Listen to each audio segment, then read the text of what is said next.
Hai Sobat Garda Juara, jadilah anak muda yang takut Tuhan dan berhasil di dalam Tuhan.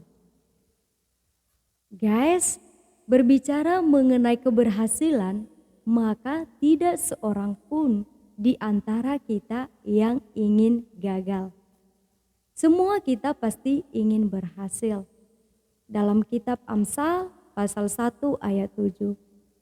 Takut akan Tuhan adalah permulaan pengetahuan, tetapi orang bodoh menghina hikmat dan didikan. Bagaimanakah kita sebagai anak-anak Tuhan dapat berhasil? Apakah kita harus mengikuti arus dan cara-cara rock and roll ala dunia? Firman Tuhan dalam ayat ini memberikan dua kunci keberhasilan bagi kita, yaitu satu, hidup dengan takut akan Tuhan. Guys, takut akan Tuhan adalah kunci utama dan terutama bagi kita yang ingin berhasil. Takut akan Tuhan bukanlah suatu respon kita seperti takut ketika menonton film horor. Tapi takut akan Tuhan berbicara mengenai sikap hati yang tunduk, taat, serta menghormatinya dalam tindakan hidup kita. Guys, takut akan Tuhan tidak hanya berbicara tentang iman, namun juga tentang karakter dan etika. Kita sebagai anak muda yang takut akan Tuhan akan lebih cenderung untuk tidak melakukan kejahatan dan kecurangan daripada mereka yang tidak takut akan Tuhan. Dan yang kedua yaitu tekun mencari hikmat dan didikan. Kata hikmat dalam bahasa Ibrani dalam ayat ini adalah hokmah. Dan dalam bahasa Yunani adalah Sophia. Dari kata Sophia, inilah kata filosofi. Kata yang dalam bahasa Indonesia kita kenal sebagai filsafat.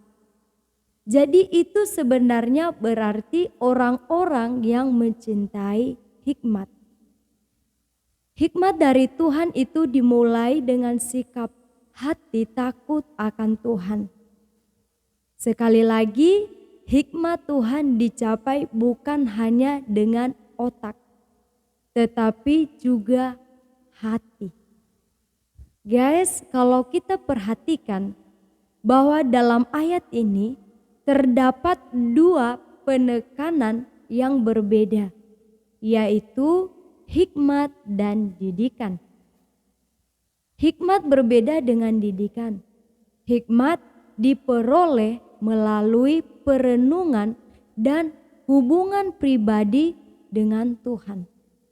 Sedangkan didikan pemahaman atau ilmu yang diperoleh melalui proses belajar di bangku pendidikan dan pengalaman hidup. Nah, jadi guys, kunci keberhasilan menurut firman Tuhan dapat digapai melalui tiga hal, yaitu takut akan Tuhan dan memperoleh hikmat, didikan, dan pengalaman. Dan ketiganya harus berimbang dan tidak boleh mengabaikan salah satunya. Satu hal yang perlu kamu ingat, tujuan keberhasilan yang utama tidak boleh diletakkan pada diri kita, orang tua, atau pasangan. Tetapi tujuan utama keberhasilan anak-anak Tuhan adalah untuk mempermuliakan Tuhan. Keberhasilan yang kita capai untuk kemuliaan Tuhan itu harus secara otomatis akan membanggakan kita, keluarga kita, dan orang-orang terdekat kita. Akhir kata, saya Rasinia Lombu mengucapkan jadilah anak muda yang takut Tuhan dan berhasil di dalam Tuhan. Karena kamu adalah garda juara. Akronim dari garam dunia. Jujur, unggul, adil, rajin, dan amanah. Sampai jumpa di kesempatan berikutnya. Selamat berkarya. Tuhan Yesus memberkati. Shalom.